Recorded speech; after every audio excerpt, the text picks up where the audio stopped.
என்று தெரிந்து கொள்ளப்பட்டது. பிலிப்பியர் 4:7. பிலிப்பியர் 4:7.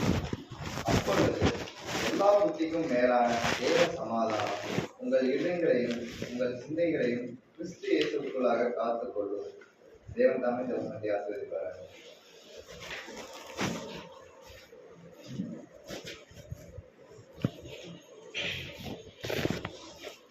கிறிஸ்து இயேசுவுக்குள் மிகவும் பிரியமான சகோதர சகோதரிகளே, நம் யாவருக்கும் நம்முடைய சர்வ வல்லமையுள்ள யெகோவா தேவனையும் அவரது ஒரே குமாரனும் நம்முடைய ஆண்டவருமாகிய இயேசு கிறிஸ்துவையும் அறிவினால் கிருபையும் சமாதானம் நம் யாவருக்கும் பெருக கடவுது என்ற வாழ்த்துக்களை தெரிவித்துக் கொண்டு, இன்றைய நாளிலும் நாம் பார்க்கக்கூடிய இந்த ஆவிக்குரிய பாடத்தின் தலைப்பு சகோதரர் சொன்ன மாதிரி த பீஸ் ஆஃப் காட்.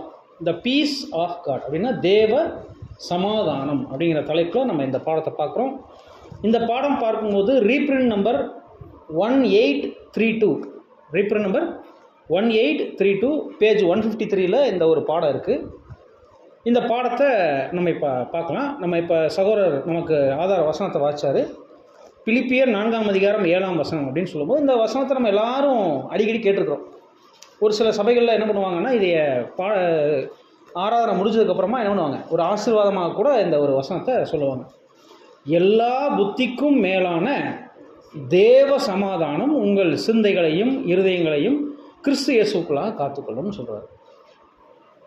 சரி, இப்போ கேள்வி என்னென்னா, நம்முடைய இருதயங்களையும் சிந்தைகளையும் கிறிஸ்து இயேசுக்குள்ளாக காத்துக்கொள்ளக்கூடிய தேவ சமாதானம்னா என்ன? சமாதானம்னா என்ன? பீஸ்னா என்ன? சமாதானம். அப்போ சமாதானம்னா என்ன டெஃபினிஷன் கொடுக்கலாம்? அதாவது எப்படி அருமையான ஆன்சர் சொல்கிறாங்க, அமைதி இல்லைன்னா சாந்தம். ஒரு அமைதியாக இருக்கிறது, இங்கே எந்த பிரச்சனையும் இல்லாமல் குழப்பம் இல்லாமல் ஒரு அமைதியாக இருந்தால், ஒரு சாந்தமாக எல்லா ஜனங்களும் இருந்தால் எப்படி இருக்குங்க? ஒரு சமாதானமாக இருந்திருக்காங்க அப்படின்னு நம்ம சொல்லுவோம். இன்னும் சொல்லும்போது எந்த தொல்லையும் இல்லாமல் இருக்கிறது தான் சமாதானம். கரெக்டாக இல்லைங்களா? வீட்டில் கணவன் மனைவி தொல்லை இல்லைனாலே, அப்பா அம்மா தொல்லை, பிள்ளைகளுடைய தொல்லை இல்லைனாலே சமாதானமான ஒரு குடும்பம்னு நம்ம சொல்லுவோம்.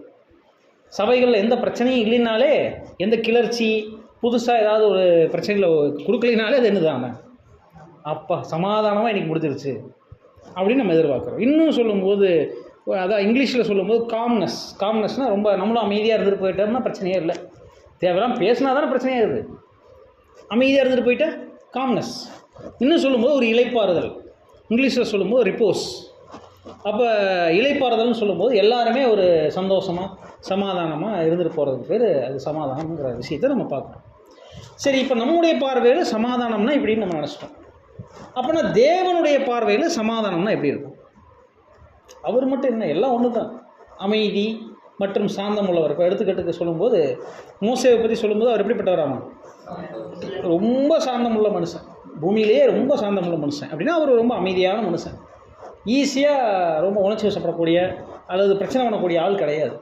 ஆப்போசிட்டில் எவ்வளோ தான் ஜனங்கள் வந்து பிரச்சனை பண்ணாலும் ரொம்ப அமைதியாக அவங்களுக்கு மறு உத்தரவு கொடுக்கக்கூடிய ஒரு பிரச்சனை இல்லாத சமாதானமான ஒரு மனுஷன் தான் அப்படின்னு நம்ம பார்ப்போம். இன்னும் சொல்லும்போது ஒரு குழப்பம் இல்லாத நிலை. ஒரு குழப்பம் இருந்தால் எப்படி இருக்கும்? சமாதானம் இருக்குமா? குழப்பம் இருந்துச்சுனாலே இதை பண்ணலாமா அதை பண்ணலாமாங்கிற ஒரு குழப்பம் இருந்துச்சுனாலே எப்படி இருக்கும்? ஒரு சமாதானம் இல்லாமல் நம்ம இருப்போம். அன்புக்குரிய சகோதரர்களே, இன்னும் சொல்லும்போது சோர்வு இல்லாமல் இருக்கும். சோர்வு இருந்தால் கூட என்ன ஆயிரும்? ஒரு சமாதானம் இருக்காது. ஏதாவது யோசிச்சுக்கிட்டு மன அழுத்தம் இப்படிலாம் நம்ம சொல்லுவோம். அப்போ இந்த மாதிரி எல்லாம் இல்லாமல், உள்ளுக்குள்ளே குழப்பம் அடையாமல், இல்லை ஒரு அமைதியாக ஒரு சாந்தமுள்ள ஒரு சரியான டெசிஷனை கரெக்டாக எடுக்கிறாங்க. தெளிந்த புத்தியுள்ள ஆவின்னு கூட நம்ம சொல்லுவோம். இதெல்லாம் இருந்துச்சுன்னா அவங்க எப்படிப்பட்டவங்களாக இருக்காங்க? சமாதானம் உள்ளவங்களாக இருக்காங்க. கரெக்டாக இல்லைங்களா? சரி, இப்போ இந்த சமாதானம் உள்ளவங்க இன்றைக்கி பாருங்கள், உலகத்தில் பார்த்தீங்கன்னா எவ்வளோ கோடிக்கணக்கில் பணம் இருந்தாலும் இந்த சமாதானத்தை தேடி அலையிறவங்க எவ்வளோ பேர் இருக்காங்க? நிறைய பேர் இருக்கிறாங்க. சரி, அப்படின்னா இன்றைக்கி நம்மக்கிட்ட சமாதானம் இருக்கா இல்லையா? சமாதானம்னே என்னன்னே தெரியாது. முதல்ல நீங்கள் சமாதானம் இருக்கான்னு கேட்குறீங்க. அப்போ சமாதானம்னா என்னென்னு எங்களுக்கு முதல்ல சொல்லிக் கொடுங்க பாரு. அப்போ தான் நம்ம என்ன பண்ண முடியும்? சரி, அப்போ தேவனுடைய சமாதானம்னா என்னன்னு முதல்ல பார்த்துடலாம். இன்னொரு இடத்துல வசனம் என்ன சொல்லுதுன்னா, கிறிஸ்து சொல்கிறார், நான் உங்களுக்கு என்னுடைய சமாதானத்தை விட்டுட்டு போகிறேங்கிறாரு. இப்போ இன்னொரு குழப்பம் வருதுங்களா? தேவனுடைய சமாதானம் வேறு, கிறிஸ்துவின் சமாதானம் வேறு. புரியுது இல்லைங்களா? அப்போ சமாதானம்னா என்ன, அப்போ தேவனுடைய சமாதானம்னா என்ன, கிறிஸ்துவனுடைய சமாதானம்னா என்ன அப்படிங்கிறத இந்த பாடத்தில் நம்ம பார்க்க போகிறோம். அன்புக்குரிய சகோதர சகோதரிகளே, சரி, இப்போ நம்ம பாருங்கள், வேத வசனங்களின்படி தேவ சமாதானம் அப்படின்னு சொல்லும்போது பாருங்கள், இன்றைக்கி உலகமே இப்படி தான் இருக்குதுங்க. ஒரே பிரச்சனை, ஒரு ஒழுங்கு இல்லாமல், இல்லை ஒரு மாறுபாடான ஒரு வழிகள் சந்தோஷங்கள் எல்லாம் கலந்து கலந்து கலந்து ஒரு உலகமே எப்படி இருக்குங்க. நம்மளுக்கு புரிகிற மாதிரி சொன்னால் குழம்புல ரசத்தையும் மோர் எல்லாத்தையும் கலந்து வச்சு எப்படி இருக்குதுங்க.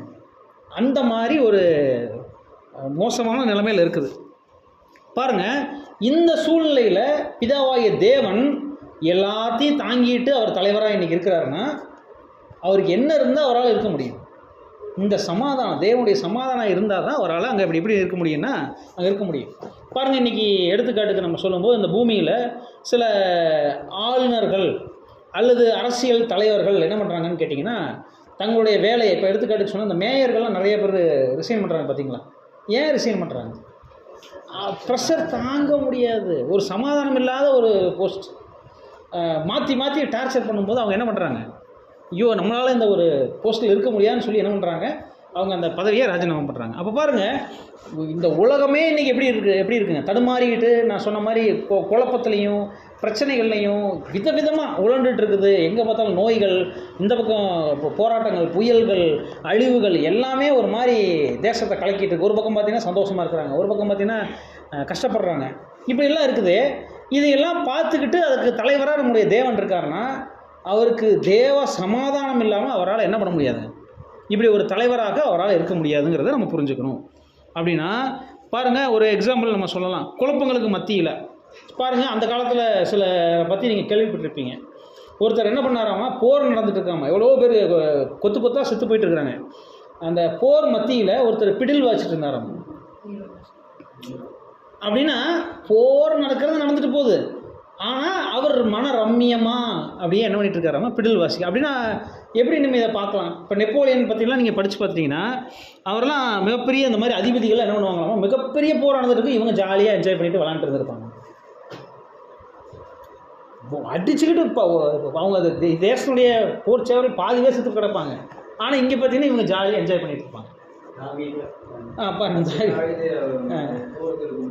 ஆமாம், இப்போ பாருங்கள், அந்த மாதிரிலாம் நிறைய பேர் இருந்திருக்கிறாங்க. அப்படின்னா இப்போ ஒரு எக்ஸாம்பிள் சொல்கிறோம், இதை நம்ம அப்படி ப்ராக்டிக்கலாக யோசிச்சு பார்க்கலாம். இப்போ ஒரு பதட்டமான ஒரு சூழ்நிலை அப்படின்னு கேட்கும்போது நீங்கள் எங்கே சொல்லலாம்னு கேட்டிங்கன்னா ஆஸ்பத்திரியில் ஒரு எமர்ஜென்சி வார்டில் நீங்கள் முன்னாடி பாருங்கள், ஒரு பேரண்ட்ஸ் அவங்களுடைய கணவரோ மனைவியோ அல்லது பிள்ளையோ அங்கே ஆஸ்பத்திரியில் அட்மிட் ஆகிருக்கிறாரு. என்ன ஒரு எமர்ஜென்சி சுச்சுவேஷனில் இருக்கும்போது அப்பாவும் அம்மாவும் அந்த டாக்டரை பிடிச்சி என்ன பண்ணுவாங்க, டாக்டர் போய் பார்க்க போவார். எப்போ இருந்தாலும் ஒரு சில டாக்டர்ஸ் பார்க்கவே மாட்டாங்க, பேஷண்ட்டுடைய அப்பா அம்மாவும் பார்க்க போக மாட்டாங்க. ஏன் பார்க்க போக மாட்டாங்கன்னா இவங்களுடைய பதட்டத்தையும் இவங்களுடைய டென்ஷனையும் கொண்டு போய் டாக்டர் மேலே இறக்கி வச்சிருவாங்க. டாக்டர் அப்படிங்க தான் கடவுள் மாதிரி அது இதுன்னு அவங்க போட்டு பேசுகிறதுலே டாக்டருக்கு என்ன ஆயிரும், படவடப்பாயிரும்.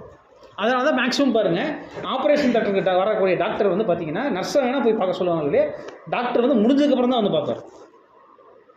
ஏன் அப்படின்னா ஒரு அனுபவம் உள்ள மருத்துவர் குழப்பமான சூழ்நிலை மற்றும் நேரங்கள், ஏன்னா நீங்கள் நல்லா யோசிச்சு பாருங்கள், ஒரு உயிர் போகக்கூடிய ஒரு சூழ்நிலையில் இப்போ அவர் அங்கே கை நடுங்கிட்டு இருந்ததுன்னு எப்படி இருக்கும்.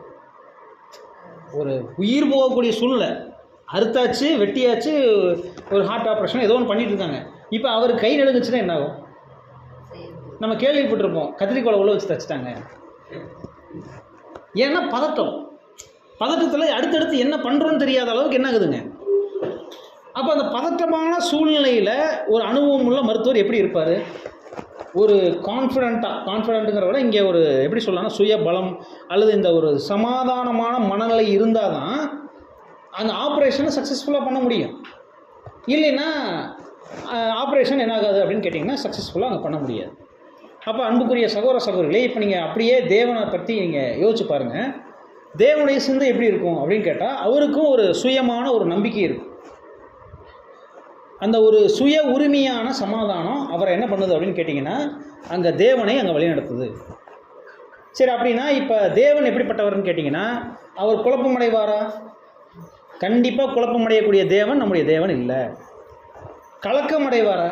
ஐயோ இந்த இவன் லூசிஃபர் வேற இப்படி குறுக்கால இடையில அதை இதையும் பண்ணிகிட்டே இருக்கிறான், ஏதாவது ஆயிருமோ அப்படின்னு ஏதாவது கலக்கமடைவாரா, டிஸ்டர்ப் ஆவாரா? தேவன் அந்த மாதிரி கலக்கமடையக்கூடிய ஆளும் இல்லை. அடுத்தது பாருங்க, எங்கேயா தடுமாறுவாரா? நம்மளாம் தடுமாறுறோமுங்க, ஐயோ குறுக்கால அவர் வந்துட்டாரே ஏதாவது ஆயிருமோ அப்படின்னு ஏதாவது தடுமாறுவாரா? அப்படிப்பட்டவரும் இல்லை நம்முடைய தேவன்.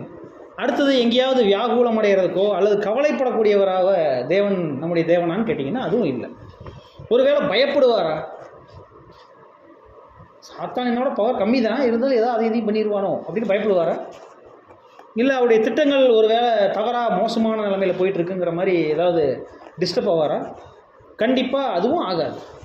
பாருங்கள், இப்போ இந்த மாதிரி அவர் ஆகாது அவர் குழப்பமடைய மாட்டார், அவர் கலக்கமடைய மாட்டார் அங்கே அப்படின்னு காரணம்னா ஏன் அப்படின்னு கேட்டிங்கன்னா, அவருடைய சமாதானம் அவரே வழிநடத்துதான். அவருடைய கேரக்டர், சமாதானங்கிற கேரக்டர் அவரே வழிநடத்துதான். அப்போ சமாதானம்னு சொல்லும்போது எப்படி இதை சொல்கிறீங்க அப்படின்னு கேட்கும்போது, அவருடைய வல்லமை எப்படிப்பட்ட வல்லமை? சர்வ வல்லமை, அல்மைட்டி காட் அப்படின்னு இங்கிலீஷில் வரும், கரெக்டாக இல்லைங்களா? அப்போ அல்மைட்டி காட்னா சர்வ வல்லமை உள்ளவர். அப்படின்னா என்ன அர்த்தம்னா, அவருடைய வல்லமைக்கு நம்ம எண்டு கார்டு போட முடியாது, அல்லது அதை நம்ம எதிர்க்கக்கூடிய எந்த ஒரு சக்தியும் இல்லை. அப்போ சர்வ வல்லமை உள்ளவர் அவர் நினச்சா என்ன வேணால் மாற்றலாம். இப்போ நான் இருக்கிறேன், என்னுடைய சிந்தையை அவர் நினச்சா என்ன பண்ணலாம்? மாற்றலாம். என்னுடைய வேலைகளை மாற்றலாம். போகும்போது திடீர்னு கார் ரிப்பேர் ஆச்சுன்னா என்ன பண்ண முடியாது? நான் போக வேண்டிய இடத்துக்கு போக முடியாது. இதெல்லாமே செய்ய முடியுமா? முடியாதுங்களா? சர்வ வல்லமை உள்ள இதெல்லாம் ஒரு விஷயமே இல்லை. பாருங்கள், அப்போ அவருடைய மகிமையான அறிவாற்றல் அப்படிங்கும்போது, இன்னும் சொல்லும்போது ஞானம் அவருக்கு தெரியும். என்ன ஞானம் அப்படின்னு கேட்டோம்னா, அவரை பற்றி நம்ம வாசிக்கும்போது அவர் என்ன தீர்மானம் பண்ணியிருக்கிறாரோ அதுதான் நடக்கும். இன்னும் அவருடைய வசனங்கள், சில வசனங்களை வாசிக்கும்போது எப்படி நம்ம பார்க்குறோம்னா, மனுஷனுடைய உயர்ந்த ஞானம் அவருடைய மடமையிலையும் மடமைக்கு ரொம்ப கீழானதான். அவருடைய பைத்தியத்துக்கு பைத்தியம் நம்முடைய ஞானத்தோட ரொம்ப உயர்ந்ததான். அவ்வளவு ஞானி அப்படின்னா அவருக்கு எல்லாமே தெரியும். அடுத்து என்ன நடக்க போகுதுங்கிறது தெரியும். இனி 1000 ஆண்டு அரசாட்சியினுடைய முடிவில் என்ன நடக்க போகுதுன்னு தெரியும். யுகாயுகங்கள் என்ன நடக்க போகுதுன்னு அவருக்கு தெரியும். அப்படின்னா அவருடைய அறிவுக்கு அப்பாற்பட்டு எதுவுமே இல்லை. அப்படின்னா அவருக்கு தெரிஞ்சிருச்சு. அப்படின்னா இனிமேல் அவர் கவலைப்பட்டு ஏதாவது பிரயோஜனமாக போதா? அப்போ அவர் என்ன பண்ண மாட்டார்? கவலைப்பட மாட்டார். ஒரு வசனத்துக்குள்ள கடந்து போகலாம். 1 யோவான் 1 அதிகாரம் 5 வசனம்.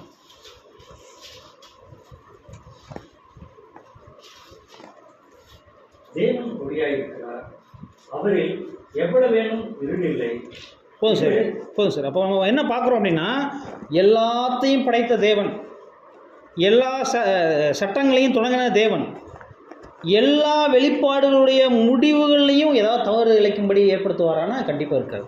அப்படின்னா நம்முடைய தேவன் ஒளியாக இருக்கிறார். அப்போ ஒளியாக இருக்காருன்னா என்ன அர்த்தம்? உடனே நம்ம என்ன எடுத்துக்க வேண்டாம்னா, டியூப்லைட் வெளிச்சமாக இருக்கிறாருன்னு நம்ம எடுத்துக்கொள்ள வேண்டாம். ஒளின்னா என்னென்னா ஒரு அறிவு அல்லது வல்லமை. இப்போ நம்மளுக்கு அந்த அறிவு இல்லை. நம்மகிட்ட இருக்கிறதெல்லாம் ரொம்ப மெழுகுதிரி மாதிரி துணுண்டு. நம்மளே அங்கே கடன் வாங்கி தான் இங்கே எரியணும். அன்புக்குரிய சகோதரர்களே, அவரில் எவ்வளவேனும் இருள் இல்லைன்னா அவர் அந்த அளவுக்கு ஞானியாக இருக்கிறாரு, அந்த அளவுக்கு புத்திசாலியாக இருக்காரு, அந்த அளவுக்கு அவருக்கு எல்லாமே தெரியும். இருள் இல்லைன்னா அவர்கிட்ட எந்த ஒரு தெரியாத ஒன்றுமே இல்லை. அப்படிப்பட்ட தேவன் நம்முடைய தேவன். அப்படின்னா அனைத்தையும் படைத்தவர், பராமரிப்பவர் அப்படின்னு சொல்லும்போது பாருங்கள், இந்த யுகங்களாக இந்த முழு யூனிவர்ஸ், அதாவது அண்டத்தையும் அவருடைய சித்தத்தை தான் நிறைவேற்றும்படியாக அவர் நடத்தி வர்றார்.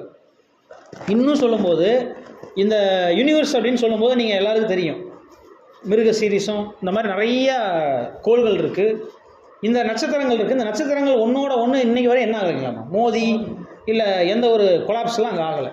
இன்றைக்கி வரையும் சரியாக பராமரிக்கப்படுதுன்னா அதை நடத்தக்கூடிய நம்முடைய தேவன் எப்படி இருக்கிறாருன்னா, தேவனுடைய சமாதானத்தில் இருக்கிறார். அன்புக்குரிய சகோதர சகோதரிகளே, அது மட்டுமல்ல, இன்னும் நம்ம அவரை பற்றி சொல்லும்போது, அப்போ அதாவது சமாதானம்னா அவருக்குன்னு சமாதானம்னு ஒரு கேரக்டர் இருக்கா அப்படின்னா இல்லை. நம்ம எசேக்கியேலில் பார்க்குறோம், வெளிப்படுத்தலில் பார்க்குறோம். பிதாவாகிய தேவனை பற்றி வாசிக்கும்போது அன்பு, நீதி, ஞானம், வல்லமை, இந்த 4 கேரக்டர் தான் மிக முக்கியமாக இருக்குது. 4 ஜீவன்களாக அடையாளப்படுது. அப்போ இந்த 4 ஜீவன்களில் அந்த வல்லமை மற்றும் ஞானம், இந்த 2 கேரக்டர் சேர்ந்து தான் இந்த சமாதானம் அப்படிங்கிற ஒரு விஷயம் அங்கே உருவாகுதுங்கிறத நம்ம பார்க்குறோம் அன்புக்குரிய சகோதர சகோதரிகளே. ஏன்னா தேவன் தான் எல்லாவற்றிற்கும் ஊற்றும் காரணம். அப்படின்னா இந்த சமாதானம் வேணும் அப்படின்னா அவர் தான், அவர்கிட்ட இருக்கிறது தான் அந்த சமாதானம். அவர்கிட்ட இருந்து நம்ம வாங்கிக்கிறது தான் பரிசுத்தாவின் மூலமாக பெறக்கூடிய கனிகள். அன்புக்குரிய சகோதர சகோதரிகளே பாருங்கள், அப்போ ஒருவேளை நம்முடைய பிதாவாய தேவன் அவர்கிட்ட தேவ சமாதானம் இருக்குன்னா நம்ம மேலேயும் இதை தான் காமிச்சிட்டு வர்றாரு. அதே தேவனுடைய சமாதானத்தை தான் நம்ம மேலேயும் காமிச்சிட்டு வர்றார். அன்புக்குரிய சகோதர சகோதரிகளே, சரி எப்படி பிரதர் சொல்கிறீங்க, நம்ம மேலே ஒரு சமாதானம் காட்டுறாரு அப்படின்னு நீங்கள் எப்படி சொல்கிறீங்க அப்படின்னு கேட்டால், ஒருவேளை ஆதாம் பாவம் செஞ்சால் பாவத்தின் சம்பளமாகிய மரணத்தை அன்னைக்கே கொடுத்துருப்பாரா மாட்டார். அப்போவே நீ வேண்டாம்ப்பா, நான் வேற ஒருத்தரை செலக்ட் பண்ணிக்கிறேன்னு வேற ஒரு ஆதாமை உருவாக்கியிருப்பாரா இல்லைங்க. ஆனால் அவருக்கு தெரியும் இதெல்லாம் நடக்கும்னு. அதனால தான் அவர் என்ன பண்ணி வச்சுருக்காரு, இன்றைக்கி வரையும் நம்ம செய்கிற பாவங்கள் முதற்கொண்டு பொறுமையாக செலுத்திட்டு வர்றாரு. அவருக்கு தெரியும் நம்ம அடுத்து என்ன பண்ண போகிறோம், எப்படிப்பட்ட விஷயத்தை நம்ம செய்ய போகிறோங்கிற எல்லா காரியத்தையும் நம்முடைய சர்வ வல்லமை உள்ள தேவன் அறிந்திருக்கிறார். அன்புக்குரிய சகோதர சகோதரிகளே, வேணா வசனம் வாசிங்க. எபேசியர் 3:14. எபேசியர் 3ஆம் அதிகாரம் 14ஆம் வசனம். நாம் பரலோகத்திலும் பூலோகத்திலும் உள்ள முழு குடும்பத்துக்கும் நாமகாரனராகிய நம்முடைய கர்த்தராகிய இயேசு கிறிஸ்துவினுடைய பிதாவை நோக்கி முழங்கால் படிட்டு பாருங்க, அப்ப சர்வ கிறிஸ்துவினுடைய பிதா தான் இந்த பரலோகத்திற்கும் பூலோகத்துக்கும் உள்ள முழு குடும்பத்துக்கும் நாமக்காரன் அவர் தான் எல்லாத்துக்கும் காரணம். அப்போ அந்த பிதாவாய தேவன் தான் என்ன பண்ணியிருக்காரு அப்படின்னு கேட்டிங்கன்னா அந்த தேவ சமாதானத்தை பெற்றிருக்கிறார். இப்போ பாருங்கள், நம்ம ஆதியாம் 1ஆம் அதிகாரத்தில் நம்ம என்ன வாசிக்கிறோம்னா இங்கே யாரை படைக்கிறார் அப்படின்னு பார்த்துட்டிங்கன்னா ஆதாமையும் ஏவாளையும் அங்கே படைக்கிறார். இப்போ ஆதாமை எப்படி படைச்சிட்டார் அப்படின்னு கேட்டிங்கன்னா தமது சாயலாகவும் தமது ரூபத்தின்படியும் அவங்களை படைச்சிட்டார் அப்படின்னு சொல்லும்போது, சாயலாக அப்படின்னு சொல்லும்போது சாயல்னா என்ன அர்த்தம் சொல்லுவோம், ஆவிக்குரிய அர்த்தம். தேவனுடைய சாயல் அப்படின்னு சொன்னால் எப்படி நம்ம குணலட்சணம், அருமை. அப்போ குணலட்சணத்தோடு படைச்சிட்டார். சரி, குணலட்சணம்னா என்ன? கேரக்டர், அது இங்கிலீஷில் சொல்லு. சரி, கேரக்டர்னா எப்படி நம்ம விளக்கம் சொல்லலாம்? ரைட், அருமையாக சொல்லிட்டீங்க. அப்போ அந்த 4 கேரக்டர்களையும் எந்த அளவுக்கு இந்த ஆதாமுக்குள்ளாக வச்சு படைக்க முடியுமோ அந்த அளவுக்கு என்ன பண்ணிட்டார் அப்படின்னு கேட்டிங்கன்னா, ஆதாமுக்குள்ளே வச்சு என்ன பண்ணிட்டார் அப்படின்னு கேட்டிங்கன்னா அங்கே படைச்சிட்டார் அப்படிங்கிறத நம்ம பார்க்கணும். சரி, அப்படின்னா இங்கே நம்ம பார்க்குறோம் இந்த சந்தோஷம், மகிழ்ச்சி, பேரின்பம் இது எல்லாமே நமக்குள்ளே இருக்க முடியாத இந்த ஆதாமா அங்கே படைச்சிருக்காருங்கிறத நம்ம பார்க்குறோம். அன்புக்குரிய சகோதர சகோதரிகளே, இது மட்டுமல்ல, இந்த ஆதாமை எப்படி தான் உருவாக்கிட்டார் அப்படின்னு நீங்கள் பார்த்துட்டிங்கன்னா தேவனோட எப்போதும் ஐக்கியம் வைக்கக்கூடிய ஒரு மனிதனாக தான் அங்கே உருவாக்கிட்டார். தேவனோட எப்போதும் ஐக்கியம் வைக்கக்கூடிய ஒரு மனுஷனாக தான் உருவாக்கிட்டார். இப்போ எடுத்துக்காட்டுக்கு நம்ம ஒரு விஷயம் சொன்னால், அவர் சிங்கம் அப்படின்னு பேர் வைக்கிறாருன்னா ஆதாம் தான் சொந்த புத்தியில் வச்சுருப்பாரா? நான் கேட்குறது புரியுதுங்களா? ஆதாம் சொந்த புத்தியில் சிங்கம்னு பேர் வச்சுருப்பாரா? சரி, இங்கிலீஷில் லயன்னு பேர் வச்சுருப்பாரா? ஒருவேளை அவருடைய மூல பாஷை ஹீப்ரு இல்லை அந்த மாதிரி பழைய ஏற்பாட்டு பாஷையில் ஒருவேளை பேர் வைக்கிறான்னா சொந்த மைண்டில் பேர் வச்சுருப்பாரா? கண்டிப்பாக இருக்காது. அப்படின்னா ஏன் அப்படின்னா அவர் தேவனுடைய கான்டாக்டில் எப்போவுமே இருந்துட்டுருக்கிறார். தேவனுடைய அந்த அன்புக்குள்ளே, தேவனுடைய வழிநடத்தலுக்குள்ளே எப்போவுமே ஆதாம் இருந்துகிட்டு இருக்கார். எப்போ வரையும் கேட்டிங்கன்னா அங்கே தேவன் வந்து கேட்குறாரு, ஆதாம் நீ எங்கே இருக்கிறாய், எங்கே ஒளிஞ்சிக்கிட்டு இருக்கிற, உனக்கு காணாமே அப்படின்னா நீ இதுவரை தேவ சமூகத்தில் இருந்த வரையும் உனக்கு என்ன தெரியல, நீ அவமானமாக அல்லது ட்ரெஸ் இல்லாமல் இருக்கிறது உனக்கு தெரியல. ஆனால் எப்போ நீ வந்து உன்னுடைய என் சமூகத்திலேருந்து நீ விலகி போயிட்டியோ அப்போ தான் உனக்கு என்ன தெரிஞ்சிருக்குது, நீ நிர்வாணியாக இருக்கிறாங்கிறது உனக்கு தெரிஞ்சிருக்குதுங்கிறத அங்கே சொல்கிறார். அப்படின்னா தேவ சமூகத்திலேருந்து விலகி போனாயே நீ எங்கே இருக்கீங்கன்னு கேட்குறாரு. அன்புக்குரிய சகோதர சகோதரிகளே, அப்போ பாருங்கள், இங்கே தேவன் தமது சாயலாக இந்த ஆதாமை படைச்சிட்டாருன்னு என்ன புரிஞ்சுக்கலாம்னா இந்த ஆதாமுக்கும் சமாதானத்தை கொடுத்துருக்கிறாருன்னு அர்த்தம். நீங்கள் நம்ம பார்க்குறோம் தேவனுடைய அன்பு, நீதி, ஞானம், வல்லமையும் யார்கிட்ட இருந்துச்சு அப்படின்னு கேட்டிங்கன்னா ஆதாமுக்குள்ளே எந்த அளவு ஃபில் பண்ணி வைக்க முடியுமோ அந்த அளவுக்கு அவர் வச்சுருந்தாரோ. அப்படின்னா தேவனுடைய இன்னொரு கேரக்டராகிய அல்லது குணநலன்னு சொல்லக்கூடிய அந்த சமாதானம் கூட யார்கிட்ட இருந்திருக்கும், ஆதாம்கிட்ட இருந்திருக்கும். இப்போ ஆதாம் தேவனுடைய சமூகத்தில் இருந்த வரையும் அந்த ஒரு சமாதானம் அவருக்குள்ளேயே இருந்துச்சு. அந்த சமாதானம் இருந்த வரையும் எல்லா மிருகங்களும் அவர் சொல்கிறத கேட்டுச்சு. ஆனால் எப்போ சமாதானம் இல்லாமல் போகுது அப்படின்னு கேட்டிங்கன்னா தேவ சமூகத்திலிருந்து அவர் விழுந்து போனதுக்கப்புறம் தான். இப்போ சமாதானம் இல்லை, பயம் வந்துருச்சு. இதுக்கு முன்னாடி சமாதானமாக இருக்கிற வரையும் தேவனுடைய சமூகத்தில் அதை தைரியமாக உலாவிட்டு இருந்தார். இப்போ எப்படி இருந்துச்சுன்னா பயம் வந்துருச்சு, இப்போ சமாதானம் காணாமல் போயிடுச்சு. இப்போ நீங்கள் யோசிச்சு பாருங்கள், யார்கிட்டெல்லாம் பயம் இருக்கோ உங்கள்கிட்ட என்ன இல்லை? சமாதானம் இல்லை. ஒருவேளை சமாதானம் இருந்துச்சுன்னா நம்ம தைரியமாக சொல்லுவோம், நான் தேவனால் தேர்ந்தெடுக்கப்பட்ட ஒரு புது சிருஷ்டி, நான் தேவனுடைய பிள்ளை அப்படிங்கிறத யார் சொல்லுவோம்? நம்ம சொல்லுவோம். அன்புக்குரிய சகோதர சகோதரிகளே, அப்போ பாருங்கள், அங்கே தேவ சாயல் அப்படின்னு சொல்லும்போது வெறும் அந்த உடம்பு மட்டும் கிடையாது, மனநிலை மட்டும் கிடையாது, குணநலனும் சரி. மனநிலை, குணநலன் எல்லாமே அங்கே தேவன் எப்படி உருவாக்கியிருக்காருன்னா அவருடைய சாயலாக அங்கே உருவாக்கியிருந்தார் அப்படிங்கிறது தான் அங்கே பார்க்குறோம். சரி, அப்படின்னா பாருங்கள், இங்கே ஒருவேளை இன்றைக்கி அந்த ஆதாம் அந்த கேரக்டர் எல்லாத்தையுமே இழந்து போயிட்டார். அப்போ இழந்து போயிட்டாருன்னா இனி நம்ம எதற்காக அழைக்கப்பட்டிருக்கோம்? அந்த தேவ சாயலை அடைவதற்காக தான் நம்ம அழைக்கப்பட்டிருக்கோம். ஆனால் தேவ சாயலில் கிறிஸ்துவின் சாயலை அடைவதற்காக நம்ம அழைக்கப்பட்டிருக்கோம். இப்போ கிறிஸ்துவின் சாயல் அப்படின்னு சொல்லும்போது அது என்னன்னு நம்ம பார்க்கலாம். ஆனால் நீங்கள் புரிஞ்சுக்கணும், அந்த கிறிஸ்துவின் சாயலுக்குள்ளே ஒரு கேரக்டர் இருக்கணும். என்ன கேரக்டர்னா இந்த தேவ சமாதானம் நமக்குள்ளே இருக்கணும். இந்த சமாதானம் அப்படின்னா என்னங்கிறதை கூட நம்ம இனி தொடர்ந்து பார்க்கலாம். பாருங்கள், இப்போ எடுத்துக்காட்டுக்கு சொல்லும்போது இப்போ ஆதாம் என்ன பண்ணிட்டாரு? ஏதேன் தோட்டத்தை விட்டு வெளியே வந்துட்டார். அதுவரையும் ஒரு சந்தோஷம், சமாதானம், ஒரு நன்மைகள் இதை மட்டுமே அனுபவிச்சுட்டு இருந்த இந்த ஆதாம் இப்போ ஏதேன் தோட்டத்தை விட்டு வெளியில் வந்ததுக்கப்புறம் இவர் என்னென்னலாம் அனுபவிக்க ஆரம்பிக்கிறாருன்னா, சில நேரம் சந்தோஷத்தை அனுபவிச்சாருன்னா சில நேரம் துக்கத்தை அனுபவிக்கிறார். அவர் மட்டும் இல்லை, அவருடைய பிள்ளைகளாகிய நம்ம எல்லாரும் என்ன அனுபவிச்சுருக்கிறோம்? சில நேரம் கஷ்டம், சில நேரம் நன்மைகள்.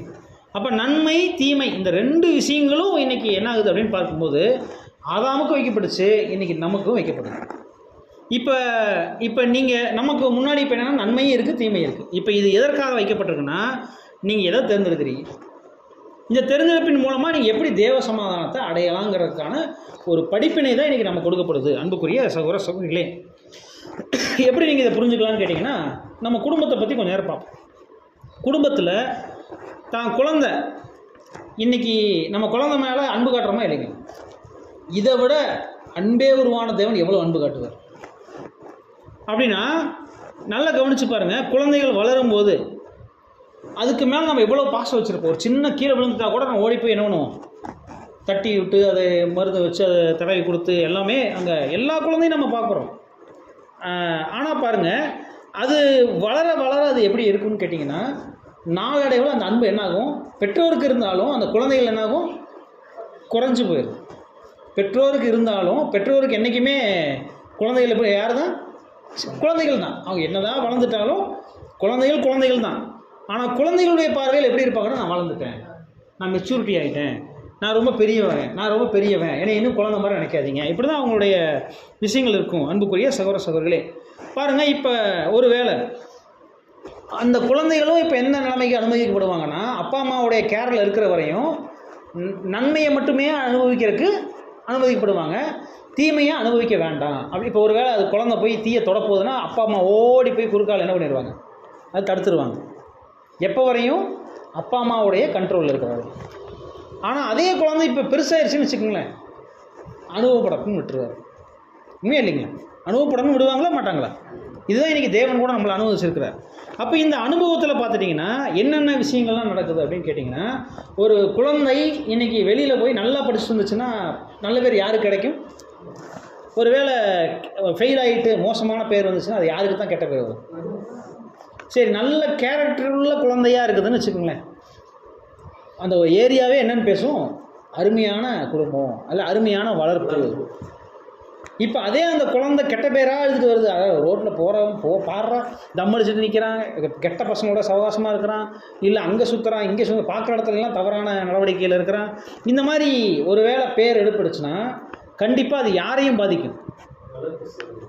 வளர்ப்பு சரியில்லை. அருமையாக அந்த ஆன்சர் சொல்லிட்டு அப்படின்னா என்ன அர்த்தம்னா, இன்றைக்கி தகப்பனை எது பாதிக்குது அப்படின்னு கேட்டிங்கன்னா, வேதம் கூறுகிறபடி பாருங்கள், ஒரு வேளை அருவருக்கத்தக்க, புண்படுத்துகிற, வெறுக்கத்தக்க இழிவான பேச்சுக்கள், செயல்பாடுகள் இருந்துச்சுன்னா அது கண்டிப்பாக அது தகப்பனையும் தாயையும் என்ன பண்ணும் அப்படின்னா யோசிச்சு பாருங்கள். இன்றைக்கி நம்மளாம் கான்சக்ரேட்டட் பீப்புள் அப்படின்னா என்ன அர்த்தம்னா, தேவனுடைய புத்திரராகும் உரிமையை பெற்றுக்கொண்டோம்.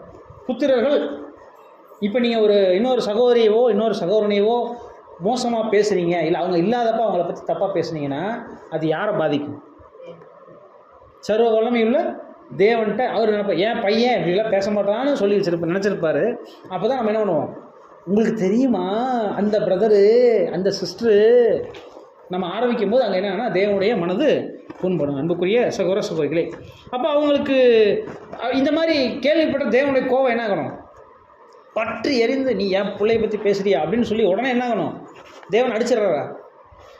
அவருக்கு தெரியும் அவருடைய சமாதானம், தேவனுடைய சமாதானம் என்ன பண்ணுதுன்னா அவரை சரி பரவாயில்ல திருந்திருவாங்கன்னு என்ன பண்ணுறாரு, நம்மளுக்காக மீண்டும் மீண்டும் தேவன் வாய்ப்பு கொடுக்குறாரு. அன்புக்குரிய சகோதர சகோதரிகளே பாருங்கள், அதனால தான் பாருங்கள் அங்கே வேதம் கூறுகிறபடி சந்தோஷம், அன்பு, மகிழ்ச்சி, இது எல்லாமே நீதியின் கொள்கைகள் எல்லாமே அவருடைய கீழ்ப்படிதலில் தான் இருக்காங்க.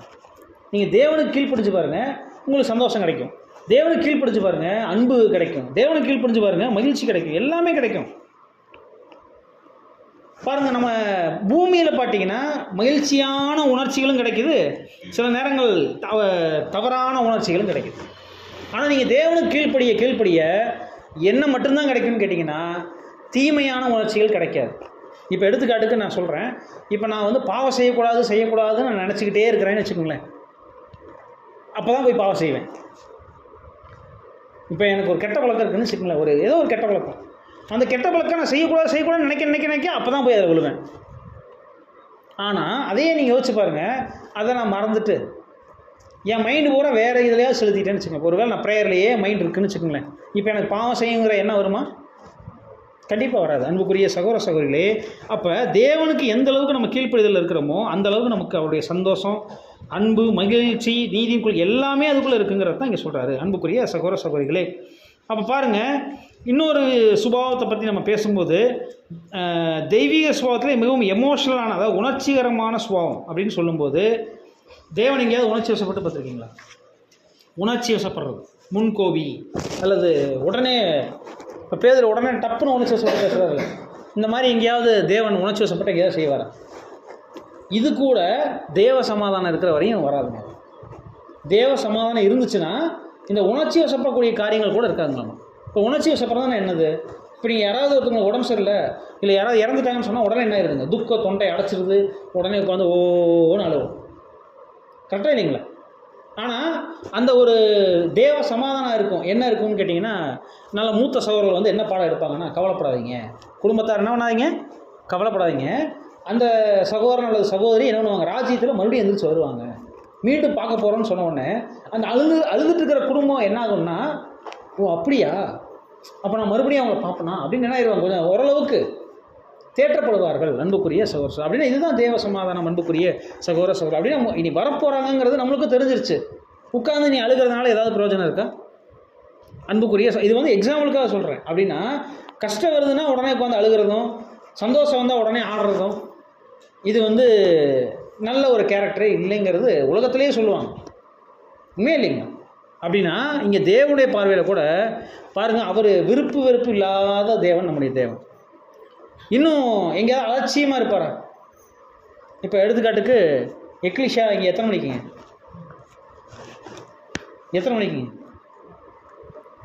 10 மணிக்கு. அவர் எங்கேயாவது அலட்சியமாக லேட்டாக வருவாரா? சரி, ஜனங்கள் 11 மணிக்கு தான் வருவாங்க, நான் என்ன பண்ணுறேன், என்ன மெதுவாக 11 மணிக்கு போனால் போதுன்னு வருவாரா, இல்லை நம்மளுக்கு முன்னாடி நிற்பாரா? அப்போ அவருடைய கேரக்டர் காட்டக்கூடிய நம்மளும் என்ன பண்ணணும், அதுக்குரிய ஆயத்தத்தை நம்மளும் செய்யணுங்கிறது தான் இங்கே நம்ம பார்க்குறோம். அன்புக்குரிய சகோதர சகோதரிகளே, அப்போ பாருங்கள், பரிபூர்ணமான தம்முடைய குணநலனில் சமநிலை உள்ளவர். வலி வந்தாலும் சரி, சந்தோஷம் வந்தாலும் சரி, அதை பெருசாக அங்கே காட்டிக்க மாட்டார். அன்புக்குரிய சகோதர சகோதரிகளே, அது என்ன வலி வந்தால் அவருக்கு எங்கே வலி வருமா? பிதாவாய் தேவனுக்கு வலி வருமா? இதென்ன நீங்கள் என்ன புதுசாக கட்டுக்கதை பண்ணுறீங்களா? பைபிள் இல்லாத சொல்கிறீங்களா? அவருக்கு எதாவது வலி வருமா? அவர் உடம்பே இல்லையா, அப்புறம் எப்படி வலி வரும்? கண்ணீரே வந்திருக்குதுன்னு வசனம். அன்புக்குரிய சகோதர சகோதரிகளே, பாருங்கள், இன்றைக்கி இந்த உலகம் என்ன பண்ணிகிட்ருக்குன்னு கேட்டிங்கன்னா, அங்கே பிதாவாய் தேவனை பற்றி என்ன சொல்லுதுன்னா நரகம் அப்படின்னு சொல்லிடுது. நரகம்னா என்னது? தேவன் ஏமாற்றிட்டு இருக்கிறாரு.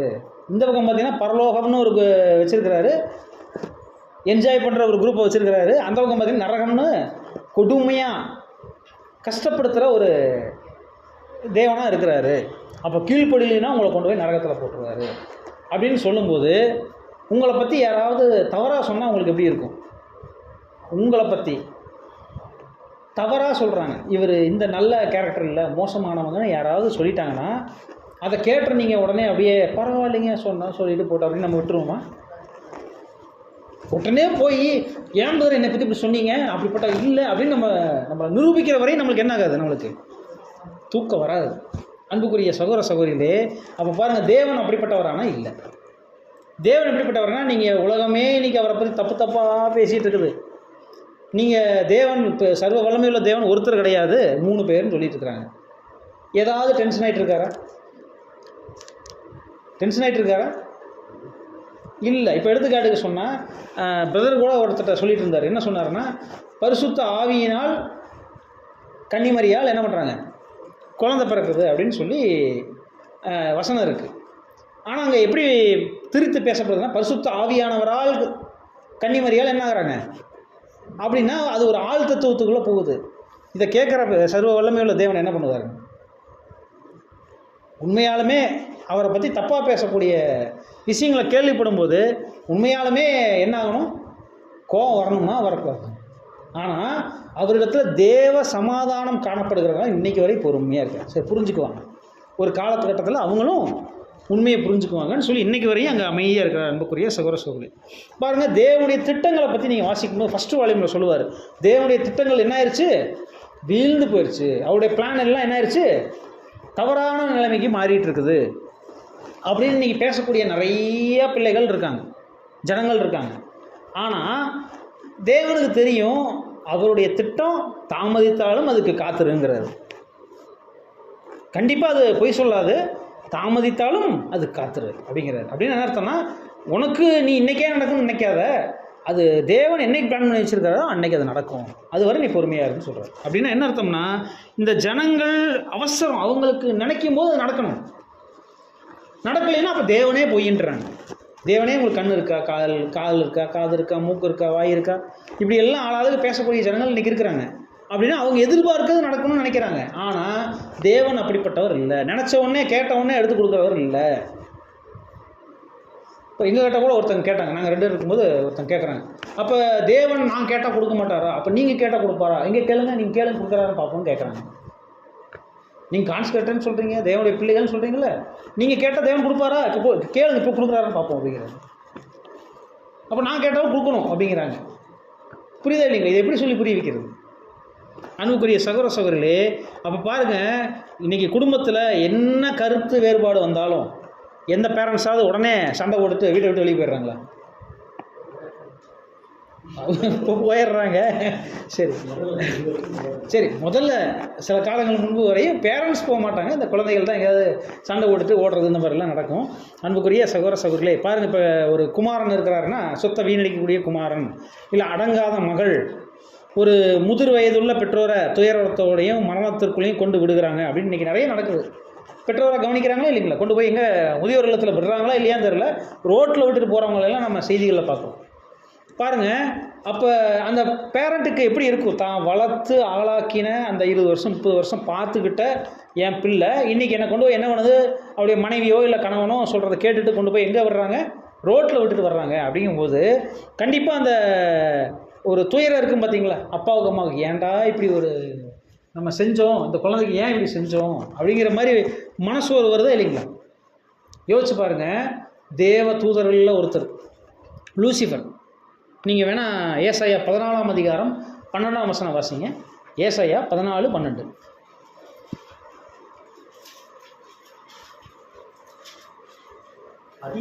அதிகாலையின் மகனாகிய விடிவெளியே, நீ வானத்திலிருந்து விழுந்தாயே, ஜாதிகளை ஈனப்படுத்தினவனே, நீ தரையிலே விழ வெட்டப்பட்டாயே.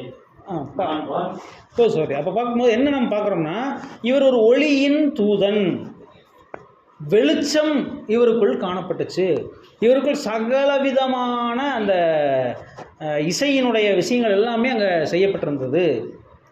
இப்படிப்பட்ட ஒரு அருமையான தூதன் என்ன ஆகிட்டார் அப்படின்னா, வானத்திலிருந்து விழுந்தாயேனா ஒரு மேன்மையான நிலைமையிலிருந்து நீ இப்போ என்ன ஆகிட்ட, கீழே தள்ளப்பட்டாச்சு அப்படின்னு கேட்குறாரு. அப்படின்னா இவரை பற்றி நீங்கள் யோசிச்சு பாருங்கள்.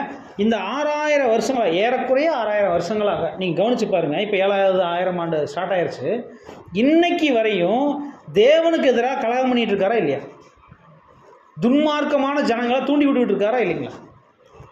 பாருங்க, இவருனால இப்போ தேவ தூதருடைய குடும்பத்திலேயே இப்போ நிறைய பேர் என்ன ஆயிட்டாங்க, விழுந்து போயிட்டாங்களா இல்லைங்களா? இவர் கூட போய் ஜாயின் பண்ணி இன்னைக்கு நிறைய பேர் என்ன ஆயிட்டாங்க, முதலாம் உலக காலப்பகுதியில் விழுந்து போயிட்டாங்க. பாருங்க, அப்போ ஆதி மேன்மையை இன்னைக்கு நிறைய பேர் விட்டு போக ஒரு சாத்தான் காரணமாக இருந்தாங்கன்னா, பரலோகத்திலையும் ஒரு மிகப்பெரிய வீழ்ச்சி, பூலோகத்திலையும் நிறைய பேர் வீழ்ச்சி. அப்படின்னா இந்த மனுக்குலமும் இன்னைக்கு பாவத்தில் விழுந்து அதுக்குள்ளே புரண்டுட்டு இருக்கிறதையும் இங்கே தேவன் பார்த்துக்கிட்டு தான் இருக்கார். நல்லா கவனிச்சு பாருங்க. தான் மூத்த மகன் மட்டும்தான் விழுந்து போகல. யாருன்னா மிகாயேல். அதுக்கப்புறம் அடுத்தது யாருன்னு கேட்டிங்கன்னா இந்த லூசிஃபர் என்ன ஆகிட்டார், விழுந்து போயிட்டார், தேவனுக்கு எதிராக கலகம் பண்ணிகிட்டு இருக்காரு. எப்போ பார்த்தாலும் ஏதோ ஒரு குழப்பத்தை உண்டு பண்ணிகிட்டே இருக்கிறது தான் அவருடைய வேலை. புது புது ட்ரெண்டுகளை உருவாக்கிட்டு இருக்கிறது தான் அவருடைய வேலை.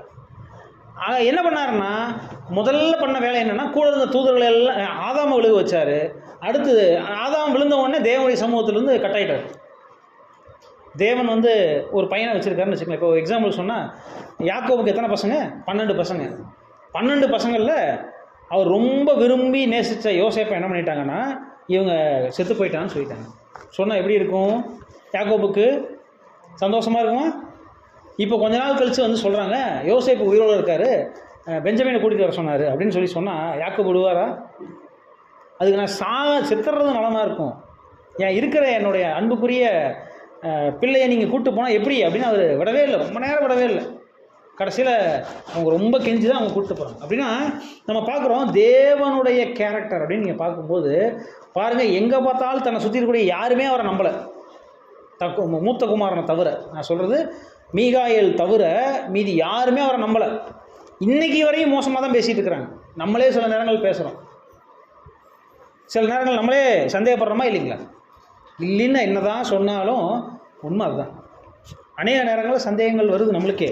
அப்போ பாருங்கள், அப்போ இன்றைக்கி மனுக்குலம் மோசமாக தான் போயிட்டுருக்கு. எங்கேயாவது டெவலப் ஆகிருக்குங்களா? பாவத்துக்குள்ளே எச்சா தான் உள்ளே விழுந்துக்கிட்டு போயிட்டுருக்குது. அப்போ தேவனுடைய பார்வையில் எப்படி இருக்குன்னா, எல்லாருமே இன்றைக்கி மோசமான நிலைமைக்கு தான் போயிட்டுருக்காங்க. யாராவது ஒருத்தங்க வளர்ந்துருக்காங்களா? அறிவியல் வளருதுன்னு சொன்னால் அறிவியல் வளரலை, அது இன்னும் அதிக அழிவுகளை தான் உருவாக்கிட்டு இருக்குது.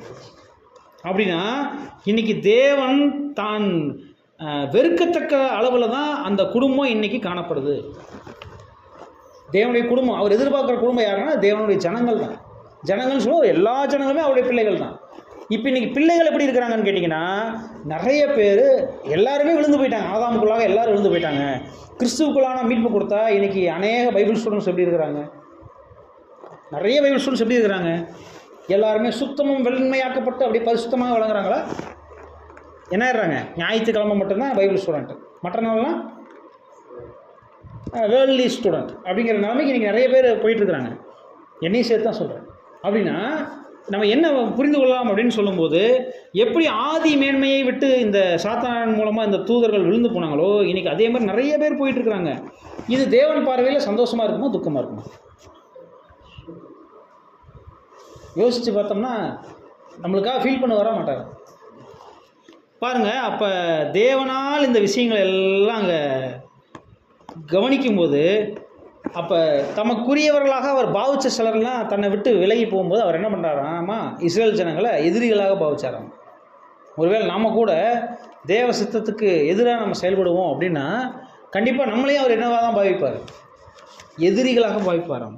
அன்புக்குரிய சகோதர சகோதரிகளே,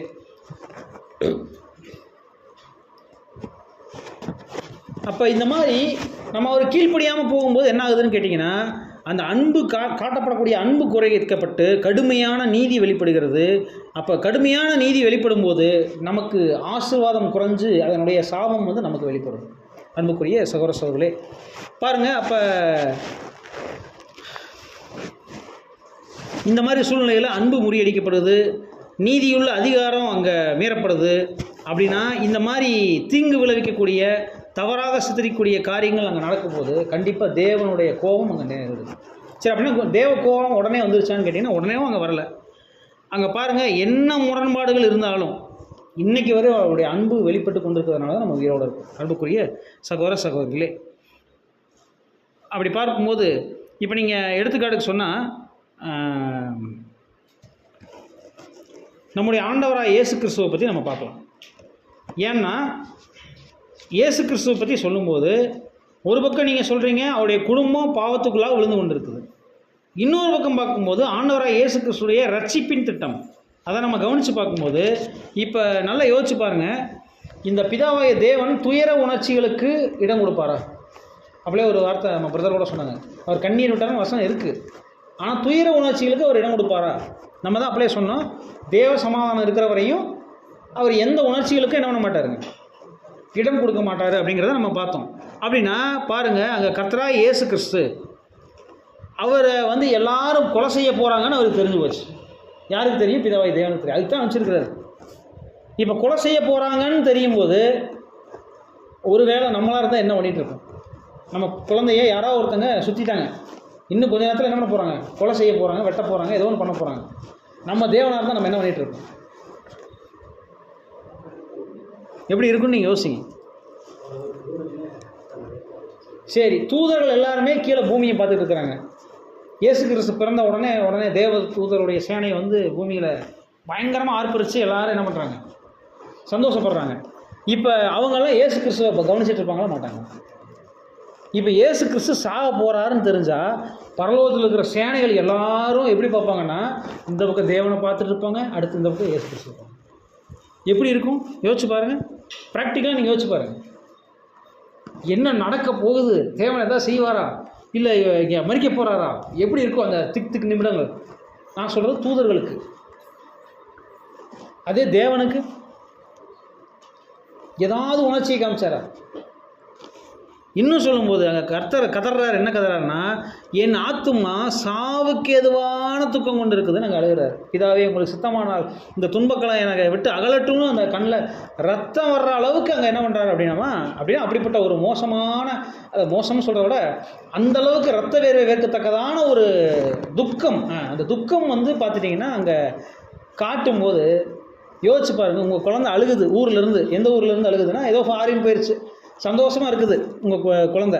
ஆனால் அங்கேருந்து அம்மா என்னை காப்பாற்றுங்க, அப்பா என்னை காப்பாற்றுங்கன்னு ஃபோனில் அழுதுச்சுன்னா நீங்கள் என்ன பண்ணுவீங்க? ஃபாரின் போனால் அப்படிதாம்மா இருக்கும், கஷ்டப்படுமா அப்படின்னு நம்ம சொல்லுவோமா? எப்போ சொல்லுவோம்? ஹாஸ்டலில் இருந்தால் அப்படி தான் இருக்கும்னு சொல்லுவோம். ஹாஸ்டலில் இருந்து ஃபோன் பண்ணால் என்ன சொல்லுவோம்? அப்படி தான் இருக்கும், கஷ்டப்பட்டு தான் வரணும்னு சொல்லுவோம். ஆனாலும் மனசு தாங்குமா? போய் பார்த்துட்டு வந்துடலாம் அப்படின்னு நம்ம போய் ஹாஸ்டலுக்கு போய் என்ன பண்ணுவோம்? பார்த்துட்டு வருவோம். இங்கே பாருங்கள், தேவன் இப்போ கை விட்டுட்டார். இப்போ இயேசு கிறிஸ்து அந்த துன்ப காலத்தில் அங்கே எப்படி இருந்திருக்கும் அப்படின்னு கேட்டிங்கன்னா, இங்கே கீழே ஒரு அட்டி சவுக்கடி வச்சு வெட்டி எடுக்கும்போது அங்கே அவர் கத்தலை. ஆனால் அவர் அங்கே அவருடைய பலி அங்கே பிதாவாய தேவனுடைய பார்வையில் எப்படி இருந்திருக்கும்? ஒரு அடி வாங்கினா அதுக்குரிய சின்ன சிம்டமாக காமிப்பீங்களே, அப்படின்னா நம்ம ஏதோ ஒரு ரியாக்ஷன் கொடுப்போமா இல்லைங்களா? இந்த ஒரு ரியாக்ஷனுக்கு தேவன் என்ன ஒரு விஷயம் பண்ணியிருப்பார். உண்மையாலுமே உணர்ச்சிகரமான ஒருத்தராக இருந்தால் அங்கே இருக்கிற ஒவ்வொருத்தனையும் நசுக்கி எடுத்திருப்பார். ஆனால் தேவ சமாதானம் இருக்கிறதுனால அமைதியாக இருக்கிறார் பிதாவாகிய தேவன். நீங்கள் யோசிச்சு பாருங்க, நம்ம குழந்தைகளை யாராவது அடிக்கிறாங்கன்னா, நம்ம யாராவது சண்டை போட்டு கையை காலை உடச்சிட்டு வந்துட்டாங்கன்னா நீங்கள் போய் என்ன பண்ணுவீங்க? அப்படி தான்ப்பா சின்ன வயசில் சண்டை போட்டிங்கன்னா கை கால் உடையும் அப்படின்னு சொல்லுவீங்களா? போயின்னு அவங்க வீட்டில் நின்று சண்டை போட்டு எப்படா நீ என் பிள்ளைய அடிக்க, நீ தாண்டா அடிச்சா உன் பிள்ளை தாண்டா என் பையனை அடிச்சது அப்படின்னு சொல்லி நீங்கள் சொன்னீங்கனாலும், இல்லை எப்படி நீ சண்டை போடுறக்கு நீ அனுமதிக்கலாம், உன் பையனை கண்டிச்சுன்னு சொல்லி சண்டை போட்டு வருவோமா இல்லையா? இது மனிதனுடைய இயல்பு. ஆனால் தேவன் அங்கே எங்கேயாவது ஒரு ரியாக்ஷன் காமிச்சாரா? அன்புக்குரிய சகோதர சகோதரிகளே, அப்படின்னா பரலோகத்தில் நம்ம சொல்கிறோம் பார்த்தீங்களா, ஒரு வசனம் இருக்குது என்னென்னா, ஒவ்வொரு விஷயத்துங்களையும் கன்னிமரியால் தன் உள்ளத்திலே எண்ணிக்கொண்டு இருந்தாள் அப்படின்னு சொல்லும்போது அங்கே ஒரு வசனம் கூட சொல்லுன்னா, உன்னுடைய ஒரு வாழ் உனக்குள்ளே ஊடுருவும்னு ஒரு வசனம் கூட இருக்குது. அப்போ பட்டயம் எத்தனை தடவை பிதாவாய தேவனுக்கு ஊடுருவி இருக்கும்? எப்படி இருந்திருக்கும்? ஏன்னா பிதாவாய தேவன் ஒருவேளை இறங்கி வந்து ஜீவன் கொடுக்கறதுக்கு அவருக்கு ஒருவேளை அவரால் முடியும்னா அவர் செஞ்சுருப்பார். ஆனால் அவரை திருப்பி உயிர்ப்பிக்கிறதுக்கு யாருமே இருந்திருக்க மாட்டாங்க. அப்போ அழியாமை உள்ள ஒரு தேவன் அழிவுக்குள்ளாக போக முடியாதுங்கிறதுனால தான் இப்போ தன்னுடைய குமாரன் அனுப்பிச்சிருக்காரு. இப்போ எனக்காக என் குமாரன் அடிபடுறான்ங்கும் போது, என் வார்த்தைக்காக என் பையன் போய் என்ன பண்ணிட்டு இருக்கிறான், கஷ்டப்படுறாங்கும் போது, இப்போ பிதாவினுடைய மனநிலை எப்படி இருக்குங்கிறது தான் இப்போ நம்ம கேள்வி. ஆனால் அவர் எந்த உணர்ச்சி வசப்படுறமும் இல்லை அப்படின்னு வசனம் எதுவுமே சொல்லப்படல. உணர்ச்சி வசப்பட்ட மாதிரி ஏதாவது வசனம் இருக்கா? இல்லை. அன்புக்குரிய சகோதர சகோதரிகளே, ஆனால் உண்மையாகவே நீங்கள் யோசிச்சு பாருங்கள், இந்த தெய்வீக கொள்கை எப்படி இருக்குன்னு கேட்டிங்கன்னா, இல்லை உண்மையான அன்பு எப்படின்னா, அழுகிறவர்களோட அழும், சிரிக்கிறவர்களோட சிரிக்கும்.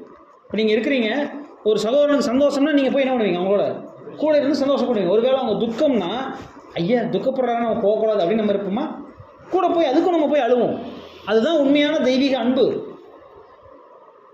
இப்போ தேவன் அங்கே என்ன பண்ணிட்டு இருந்திருப்பார்? வசனத்தில் சொன்னது போல் ஒருவேளை அவர் கண்ணீர் வடிச்சிருக்கலாம், தெரியல. வசனம் அங்கே நமக்கு மென்ஷன் பண்ணப்படலை.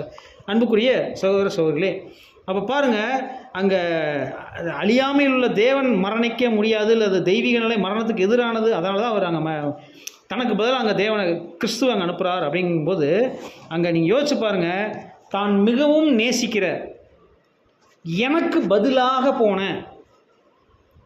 இன்னும் என்னுடைய உன்னத பொக்கிஷமாகிய குமாரன் அடிக்கப்படும் போது அங்கே பிதாவாகிய தேவன் எப்படி என்ன பண்ணியிருப்பார் அப்படிங்கிறத தான் நம்ம யோசிக்கணும். அன்புக்குரிய சகோதரர், யாருக்காக அப்படின்னு கேட்டிங்கன்னா 1 யோவான் 4:9. 1 யோவான் 4:9. நம்முடைய ஒரே பேரான குமாரனாலே நாம் பேசும்படிக்கு தேவன் அவரை உலகத்திலே அனுப்பினார். தேவன் நம்மேல் வைத்த அன்பு வெளிப்பட்டது. சரி, அப்போ பாருங்க, யோசிச்சு பாருங்க, குமாரன் அனுப்பிச்சதுனால அவருக்கு ஏதாவது லாபம் இருக்கா? இயேசு கிறிஸ்து அவர் அனுப்பிச்சதுனால ஏதாவது ஒரு லாபம் இருக்கா? அதுவும் யாருக்காக அனுப்பிச்சிருக்காருன்னா, தன்னை ஏமாத்துகிற, தன்னை யாரெல்லாம் ஏமாத்துறாங்களோ ஏமாத்துறவங்களுக்காக தான் அனுப்பிச்சிருக்கிறாரு. இன்னும் சொன்னால் விழுந்து போன படைப்புகளுக்காக தேவன் என்ன பண்ணியிருக்காரு, தம்முடைய குமாரனை அனுப்பிச்சிருக்கிறாரு. இதுதான் தியாகம். அதாவது ஒரு வசனம் என்ன சொல்லணும்னா, உங்களுக்கு திரும்பி செய்கிறவங்கள நீங்கள் கூப்பிட்றதுனால என்ன பலன்? அதனால் நீங்கள் என்ன பண்ணுங்கள், கஷ்டப்படுறவங்க, ஏழ்மைப்படுறவங்க, அவங்களுக்கு கூப்பிட்டு நீங்கள் செய்யுங்க. அப்போ உங்களுடைய பரலோகத்தில் நீங்கள் சொத்துக்களை சேர்த்து வைக்கிற மாதிரி அமையுங்கிறத சொல்கிறார். அன்புக்குரிய சகோதர சகோதரிகளே, இப்போ திருப்பி செய்ய முடியாத பாவிகள் ஏழைகளுக்காக தான் தேவன் என்ன பண்ணாருன்னா தம்முடைய ஒரே குமாரனை அனுப்புகிறார். அன்புக்குரிய சகோதர சகோதரிகளே, அப்படின்னா கண்டிப்பாக நீங்கள் யோசிச்சு பாருங்கள், இப்படிப்பட்ட ஒரு நெருக்கடியான நிலைமை, அந்த நிலைமையிலையும் அவருடைய உள்ளம் அல்லது சிந்தை வலியுள்ள உணர்வை உணராமல் இருக்குமான்னு இந்த பாடத்தில் நம்முடைய மூத்த சகோதரர் கேள்வி கேட்கிறார். இக்கட்டான சூழ்நிலையிலையும் அவருடைய உள்ளம் வலியுள்ள உணர்வை உணராமல் இருக்குமா அப்படின்னு கேட்குறாரு. அப்படின்னா பாருங்கள், இங்கே ஒரு பக்கம் பிதாவாகிய தேவன் அப்படின்னு சொன்னீங்கன்னா, இங்கே ஆண்டவராக இயேசு அவரும் பார்த்தீங்கன்னா என்ன ஒரு மனநிலையில் இருந்திருப்பாருன்னு கேட்டிங்கன்னா, போய் ஏன் கத்தலை அப்படின்னா தீர்க்க தரிசனம் சொல்லுது. என்னென்னா, கத்தாத செம்மறி ஆடு போல அதை நிறைவேற்றணும். அது மட்டும் இல்லை, இன்னும் சொல்லும்போது ஒரு வேளை ஆண்டவராக இயேசு கிறிஸ்து கதறி இருந்தாருன்னு வச்சுக்கோங்களேன், அப்பா அப்படின்னு அங்கே ஒரு வேளை தாங்க முடியலன்னு ஒரு வேளை கதறி இருந்தாருன்னா, ஒரு வேளை அவருடைய மாம்சம் வெளிப்பட்டு இருக்கலாம், தெய்வீக திட்டம் மாறி இருக்கலாம். புரியுதா இல்லைங்களா? அப்போ தேவனுடைய சிந்தையை புரிந்து உணர்ந்தவராக செயல்பட்டவர் தான் யாருன்னா நம்முடைய ஆண்டவராக இயேசு கிறிஸ்து. இப்போ நம்ம ஒரு எக்ஸாம்பிள் சொல்கிறோம். நம்மலாம் வர்ற வாரம் என்ன பண்ணலாம்னு கேட்டிங்கன்னா, ஈரோட்டில் இல்லை பக்கத்தில் பெருந்துறையில் போய் நம்ம என்ன பண்ணலாம்னா நோட்டீஸ் கொடுத்து புதுசாக ஃபாலோ ப்ளஸ் ஆரம்பிக்கலாம். போகலாங்களா? ஆனால் போகிறது எங்கே போகிறோம்னு கேட்டிங்கன்னா, போன வருஷம் இதே மாதிரி ஒரு இடத்துல நோட்டீஸ் கொடுத்து அடிச்சிருக்கிறாங்க. ஒரு சபையில் ஏதோ ஒரு எக்ஸுங்கிற ஒரு சபை, அந்த சபைக்கு தான் போய் நோட்டீஸ் கொடுக்க போகணும். யாராவது வர்றீங்க சொல்லுங்கள். போன முறை அடிச்சிருக்கிறாங்க, இந்த முறை என்ன வேணால் பண்ணுவாங்க. இப்போ சொல்லுங்கள், யார் யார் நோட்டீஸ் கொடுக்குறது போகலாம்? தேவனுடைய வேலைங்க, வாங்க போகலாம். யார் யார்?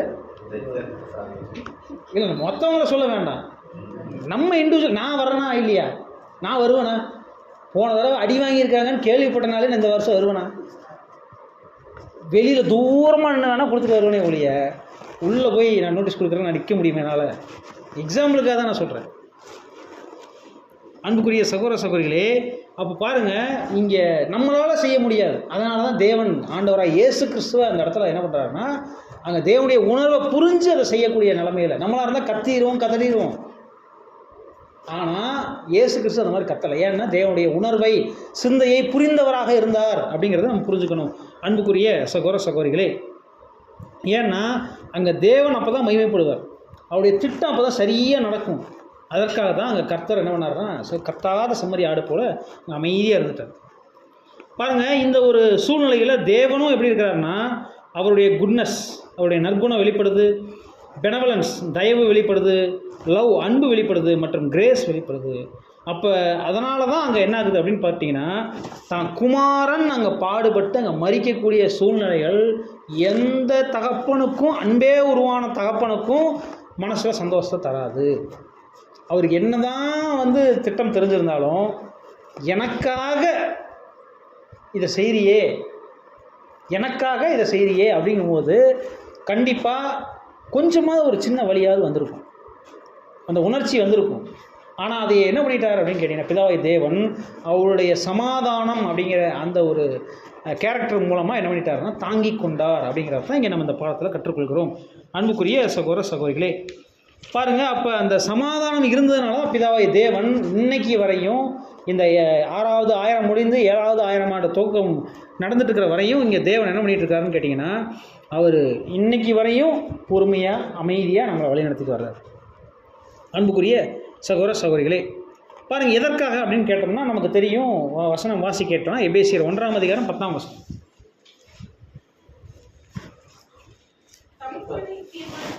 தம்முடைய தயவுள்ள சித்தத்தின் ரகசியத்தை எங்களுக்கு அறிவித்தார்.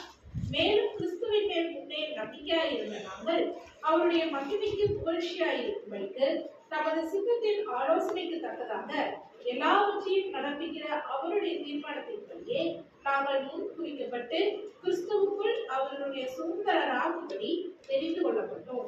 பாருங்க, இவ்வளவு விஷயங்கள் ஏன்பா நடந்துச்சு அப்படின்னு நீங்கள் ஒருவேளை இந்த பாடத்தினுடைய விஷயங்கள் நீங்கள் கன்க்ளூடாக கேட்டிங்கன்னா, ஒரே ஒரு விஷயந்தான். நாங்கள் முன் குறிக்கப்பட்ட தேவனால் ஆல்ரெடி என்ன பண்ணிட்டாங்க, ப்ரீ பிளான் பண்ணப்பட்டாச்சு. என்ன பிளான்? நாங்கள்லாம் சபையாக கூட்டி சேர்க்கப்படணும்னு. அதுக்காக தான் தேவன் இப்படிப்பட்ட ஒரு அனுபவத்தை அவர் வாங்கிட்டார். அன்புக்குரிய சகோதர சகோதரிகளே, அப்படின்னா இதை நீங்கள் டயக்லாட் பைபிளில் எப்படி கொடுத்துருக்காங்கன்னா, ரீயுனைட்டட் அண்டர் ஒன் ஹெட். ரீயுனைட்டட்னா திரும்ப கூட்டி சேர்க்கிறது, ஒரு தலைமையின் கீழே கூட்டி சேர்க்கும்படியாக தேவன் என்ன பண்ணியிருக்கிறாருன்னா இப்படி ஒரு ஏற்பாட்டை அங்கே செஞ்சுருக்கிறார் அப்படிங்கிறத தான் அங்கே சொல்கிறோம். அப்படின்னா இது ஒரு ஆசீர்வதிக்கப்பட்ட நிறைவு நடக்கணும்னா, ஆசீர்வதிக்கப்பட்ட நிறைவுனா இன்றைக்கி எல்லோரும் மீண்டும் அந்த ஒரு சந்தோஷத்துக்குள்ளே வரணும் அப்படின்னா, அதுக்கு தேவன் இப்படிப்பட்ட ஒரு அனுபவத்துக்குள்ளே கடந்து போகணுங்கிறது அங்கே அவருடைய சித்தமாக இருந்துச்சு. அன்புக்குரிய சகோதர சகோதரிகளே, அப்படின்னா நம்ம புரிஞ்சுக்கலாம், இந்த தேவ சமாதானம் அப்படின்னு சொல்லும்போது இது ஒரு மிகுந்த குழப்பம் வந்தாலும் சரி, துக்கம் இருந்தாலும் சரி, வலி இருந்தாலும் சரி, எல்லாத்தையும் தாங்கக்கூடியது. உங்களுக்குள்ள தேவ சமாதானம் இருக்கா இல்லைன்னா இன்றைக்கே நீங்கள் என்ன பண்ணிக்கோங்க, தேவன்கிட்ட கேட்டு வாங்கிக்கோங்க. இந்த சிந்தை இருந்தால் தான் பரிபூர்ண நிலையில் நம்முடைய இருதயம் எந்த பாதிப்பும் இல்லாமல், பக்கத்தில் ஒருத்தர் நம்மளை ஏமாத்தினா கூட நம்ம என்ன ஏமாட்டோம். தேவனை யாராவது ஏமாத்தினா அவர் பொறுத்துக்கிறாரு இல்லையா? ஆனால் நம்மளை யாராவது ஏமாற்றிட்டா, முதுகில் குத்திட்டா நம்ம என்ன பண்ணிடுறோம்? அவரை விட்டுருவோமா, விட்டு வச்சுருவோமா? அவர் யாராக இருந்தாலும் சரி. அப்படின்னா ஒரு பரிபூர்ண ஜீவனாக இன்றைக்கி நம்ம அவர் முன்னாடி நம்ம ஒரு பரிசுத்தமாக நிற்கணும்னா நமக்குள்ளே என்ன காணப்படணும்? தேவ சமாதானம் காணப்படணும். அப்படி காணப்படலைன்னா கண்டிப்பாக நம்மளை ஏமாத்துறவங்க இல்லை துக்கம் எதையுமே நம்ம வலி இதையெல்லாம் நம்மளால் தாங்க முடியாது. அன்புக்குரிய சகோதர சகோதரிகளே, சரி, அப்படின்னா இப்போ இந்த தேவ சமாதானத்தை பற்றி இன்னொரு ஒரு பார்ட் நம்ம பார்த்துட்டு இந்த பாடத்தை முடிக்கலாம். பாருங்கள், நம்முடைய ஆண்டவராக இயேசு கிறிஸ்து அவர் கடைசியில் அவருடைய மரணத்துக்கு முன்னாடி, நம்ம இன்னும் சரியாக சொன்னால் இது ஒரு பஸ்கா சப்ஜெக்ட்டுன்னு கூட நீங்கள் எடுத்துக்கங்க. பஸ்கா காலத்தில் அல்லது தான் மரணத்துக்கு முன்னாடி சில ஆசீர்வாதத்தை பற்றி பேசிகிட்டே வர்றார். யோவான் 19ஆம் அதிகாரத்தில் இதெல்லாம் அங்கே இருக்கும். பாருங்கள், அப்போ அவர் நம்மளுக்கு ஒரு என்ன சொல்லலாம் அப்படின்னு கேட்டிங்கன்னா, சொத்து விட்டுட்டு போயிருக்காரு. அது என்ன சொத்து தெரியுங்களா? நான் உங்களுக்காக உன்னை விட்டுட்டு போகிறேன், நான் உங்களுக்காக ஒரு விஷயத்தை விட்டுட்டு போகிறேன், அதை நீங்கள் எல்லோரும் என்ன பண்ணிக்கிங்க, ஆக்குபை பண்ணிக்கிங்கன்னு சொல்லியிருக்கிறார். கரெக்ட், அதுதான் அவர் கொடுத்த சொத்து. இயேசு கிறிஸ்து நமக்காக ஒரு சொத்து கொடுத்துருக்காருன்னா அது அவருடைய சமாதானம் தான். வாசிங்க யோவான் 14ஆம் அதிகாரம் 27ஆம் வசனம். சமாதானத்தை உங்களுக்கு வைத்துக் கொள்கிறேன், என்னுடைய சமாதானத்தையே உங்களுக்கு கொடுக்கிறேன். உலகம் கொடுக்கிற பிரகாரம் நான் உங்களுக்கு கொடுக்கிறதில்லை. உங்கள் இதயம் கலங்காமலும் பயப்படாமலும் இருக்கிறார்கள். பாருங்க, இயேசு கிறிஸ்துவை பின்பற்றக்கூடிய ஒவ்வொரு அடியார்களுக்கும் இயேசு கிறிஸ்து என்ன கொடுத்துட்டு போயிட்டாருன்னா, சமாதானத்தை நான் வச்சுட்டு போயிருக்கிறேன், சமாதானத்தை நீங்கள் எடுத்துக்கங்க, ஆனால் உங்கள்கிட்ட அது இருந்துச்சுன்னா என்ன இருக்காது, கலக்கம் பயப்படுதல் இருக்காதுன்னு சொல்லிட்டார். இப்போ சொல்லுங்கள், எவ்வளோ பேர் இயேசு கிறிஸ்துவை பின்பற்றுறீங்க அப்படின்னு சொன்னால் என்ன இருக்கக்கூடாது, கலக்கமும் இருக்கக்கூடாது, பயமும் இருக்கக்கூடாது. சொல்லுங்கள், கலக்கம் பயம் இனிமேல் நம்மகிட்ட இருக்கணுமா?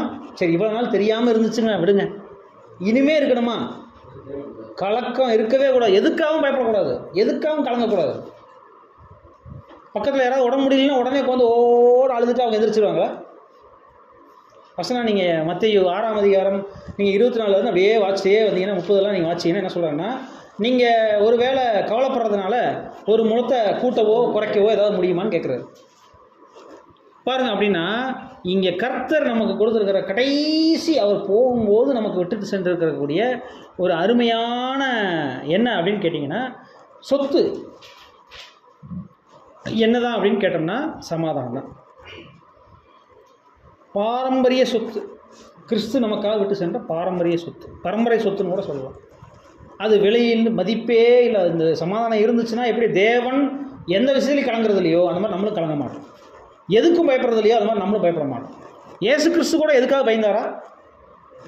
பயந்தது எதுக்குன்னு கேட்டிங்கன்னா, கடைசியில் அந்த இது கெத்செமனே தோட்டத்தில் தன்னுடைய ஊழியம் சரியாக இருந்துச்சா, தேவனுடைய சித்தத்தை சரியாக செஞ்சனாங்கிறது தான் இருந்துச்சே ஒழிய பயத்தினாலேயோ கலக்கத்தினாலே இல்லை. பாருங்கள் அன்புக்குரிய சகோதர சகோதரிகளே, அப்போ இங்கே தேவனுடைய அந்த சமாதானத்தை இங்கே கிறிஸ்து தர்றேன்னு சொல்கிறாருன்னா, இது விலை மதிப்பில்லாது விலை உயர்ந்த சொத்து, இன்னும் ஆத்துமாக்கு வாக்குத்தத்தம் பண்ணப்பட்ட அமைதி, இன்னும் சிந்தைக்குரிய ஓய்வு அல்லது எளிமை, இப்படிலாம் நம்ம சொல்லலாம். எவ்வளவு தீமை நம்மளை சுற்றி இருந்தாலும், இப்போ எடுத்துக்காட்டுக்கு கொரோனாவே வந்து உலகமே செத்துட்டு இருக்குது, நம்ம சாதாரணமாக நம்ம கவலை பண்ணுமா? எல்லோரும் சாகும், நான் செத்தேன்னா, நான் மட்டும் தனியாக செத்தா தான் நம்மளை எல்லோரும் என்ன பண்ணுவாங்க, கிண்டலும் கேலியும் பண்ணுவாங்க. எல்லோரும் சாகும்போது ஆனால் எப்படி பயந்து ஒளிஞ்சோம் நம்ம. அன்புக்குரிய சகோதர சகோதரிகளே, அப்போ யெகோவாவினுடைய சமாதானமே நடுநிலைமை அப்படின்னா, இப்போ கிறிஸ்துவின் சமாதானம் என்னங்க? நமக்கு தெரியும் எவ்வளோ புயல் எவ்வளோ பிரச்சனை வந்தாலும் நம்ம என்ன பண்ண போகிறோம், அந்த சமாதானம் இருக்கணும்னு தெரியும். சமாதானம்னா நம்ம தெரியும், பிதாவாய் தேவன் அவருடைய வல்லமை ஞானம் இருந்ததுனால, வல்லமை மற்றும் ஞானம் இருந்ததுனால தன்னில் தானே அவர் சமாதானம் உடையவராக இருந்தார். ஏன்னா அவருடைய வல்லமை எல்லாத்தையும் சரியாக அதை நிறைவேற்றிடும். ஞானம் தெரியும், என்ன நடக்க போகுதுன்னு, இதுதான் நடக்க போகுதுன்னு தெரியும். அதனால் அவர் எந்த விஷயத்துலையும் என்ன பண்ண மாட்டார். பாருங்கள், இயேசு கிறிஸ்து இதுக்கு முன்னாடி எப்படிப்பட்ட நிலைமையில் இருந்தாலும் லோகோஸ் அப்படிங்கிற ஒரு தூதன் நிலைமையில் தான் இருந்தார், பிரதான தூதன் நிலைமையில் தான் இருந்தார்.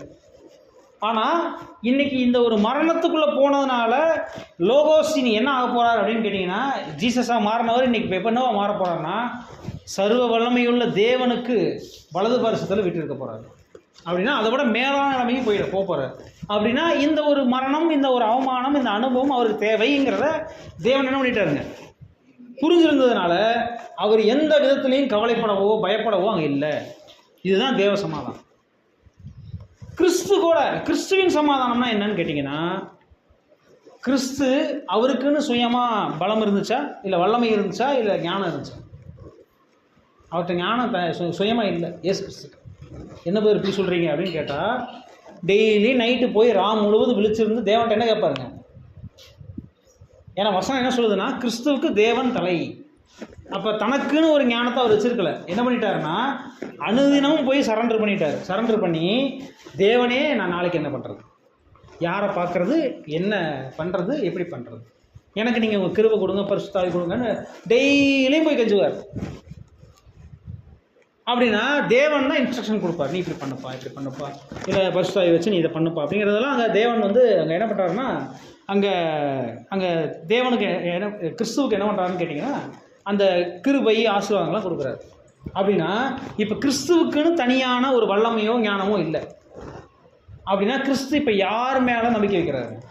தேவனுடைய ஞானம், தேவனுடைய வல்லமை மேலே முழு நம்பிக்கை, முழு விசுவாசம் வைக்கிறார். அதுதான் மகாபரிசுத்தமான விசுவாசம்.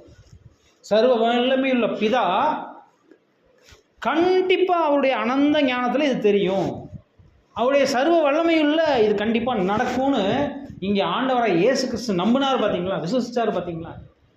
அந்த விசுவாசம் தான் தேவ சமாதானம்.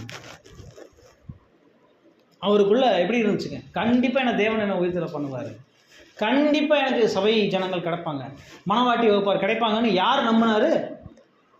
ஆண்டவராக இயேசு கிறிஸ்து நம்ப. அதுதான் கிறிஸ்துவின் சமாதானம். இப்போ சொல்லுங்கள், வசனம் நம்ம வாட்சம் பார்த்தீங்களா? எங்கேன்னா 14ஆம் அதிகாரம் யோவான் 14:27 என் சமாதானத்தை நான் உங்களுக்கு விட்டுட்டு போகிறேன்னு சொன்னார். என் சமாதானம் என்னென்னா, கிறிஸ்து தனக்குள்ள அவர் ஜீவனுள்ளவராக இல்லை, மாறாக பிதாவாகிய தேவனுடைய ஜீவனில் நம்பிக்கை கொண்டவராக, அவருடைய வல்லமையிலையும் அவருடைய ஞானத்திலும் நம்பிக்கை கொண்டவராக தேவ சமாதானத்தை பற்றி கொண்டிருந்தவராக இருந்தார். அந்த சமாதானத்தை தான் இன்றைக்கி நம்ம கொடுக்குறாரு. அப்படின்னா இப்போ நம்மளும் என்ன தான் பண்ணியாகணும்? கிறிஸ்துவின் சமாதானம்னா என்னென்னா, பிதாவாகிய தேவனுடைய ஞானத்திலும் பிதாவாகிய தேவனுடைய வல்லமையிலையும் நம்ம நம்பிக்கை கொண்டிருக்கணும், விசுவாசிச்சுட்டு இருக்கணும். அதுதான் தேவ சமாதானம். இப்போ ஏதாவது ஒரு அசம்பாவிதங்களோ சம்பவங்களோ எதாவது நடந்துச்சுன்னா உடனே நம்ம என்ன பண்ணக்கூடாதுங்க? பதட்டம் அடையக்கூடாது, கலக்கம் அடையக்கூடாது. அதுக்கு பதிலாக தேவன் நடத்துவார், தேவன் அனுமதிக்காமல் இது வராது, இந்த ஒரு எண்ணம் வந்துருச்சுன்னா ஆட்டோமேட்டிக்காக உங்களுக்கு கலக்கம் வருமா, பயம் வருமா? அந்த ஒரு தைரியத்தில் தேவ சமாதானத்தில் நம்ம காணப்படணுங்கிறது தான் இந்த பாடத்தினுடைய நோக்கம். அன்புக்குரிய சகோதர சகோதரி, கடைசியாக நம்ம பார்க்கும்போது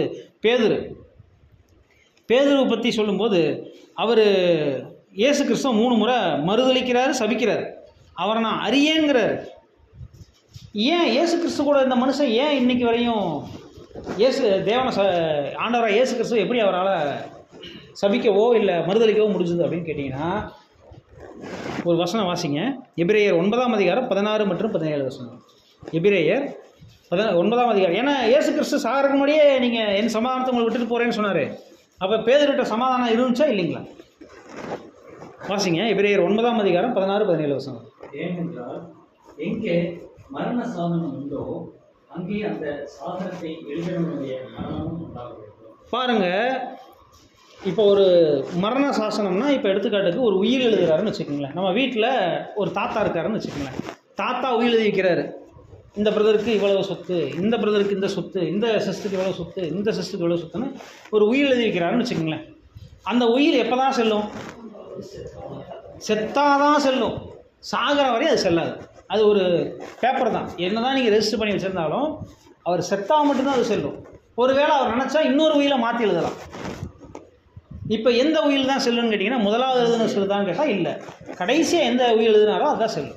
அன்புக்குரிய சகோதர சகோதரிகளே, அப்படித்தான் இங்கே இயேசு கிறிஸ்து தன்னுடைய அப்போஸ்தலர்கள் மத்தியில் சொல்லிட்டார். என்னைக்குன்னா, அந்த கடைசி கெத்செமனே தோட்டத்துக்கு போகிறதுக்கு முன்னாடி இதெல்லாம் சொல்லிகிட்டே வர்றார். வரும்போது என் சமாதானத்தை உங்களுக்கு விட்டுட்டு போகிறேன்னு சொன்னார்.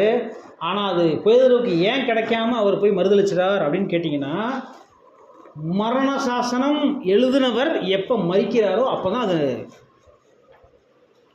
அவர் அங்கே அந்த சாசனத்தை எழுதினவருடைய மரணமும் உண்டாகும். அப்படின்னா இயேசு கிறிஸ்து எப்போ எல்லாம் முடிந்தது அப்படின்னு சொல்கிறாரோ அப்போத்தான் அவருடைய அந்த தேவ சமாதானம் இப்போ சீஷர்களுக்கு வரும். அப்படின்னா கிறிஸ்து அங்கே மரித்த உடனே இப்போ அதை என்ன ஆகும் அப்படின்னு பார்க்கும்போது அந்த தேவ சமாதானம் அதுக்கப்புறம் தான் என்ன இருக்குதுன்னு கேட்டிங்கன்னா, நாளடைவில் அங்கே சீஷர்களுக்கு வந்துச்சுங்கிறத நம்ம பார்க்குறோம். அன்புக்குரிய சகோதர சகோதரிகளே, அப்போ நம்ம என்ன விஷயம் நம்ம பார்க்குறோம் அப்படின்னு கேட்டோம்னா, இப்போ தேவ சமாதானம்னா என்னன்னு நம்ம பார்த்தோம். பிதாவாகிய தேவன் அவருடைய ஞானம் மற்றும் வல்லமை மேல் வைக்கக்கூடிய அந்த ஒரு நம்பிக்கை தான் அவருக்கு அது தேவ சமாதானமாக இருந்துச்சு.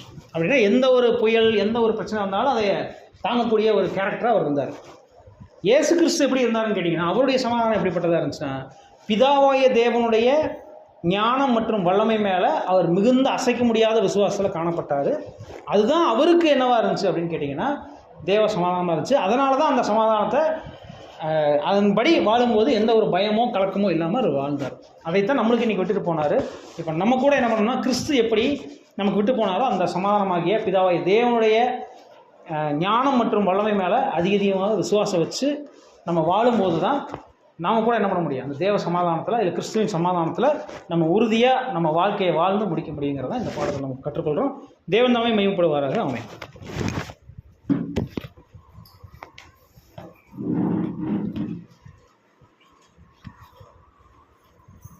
தூதுக்குடி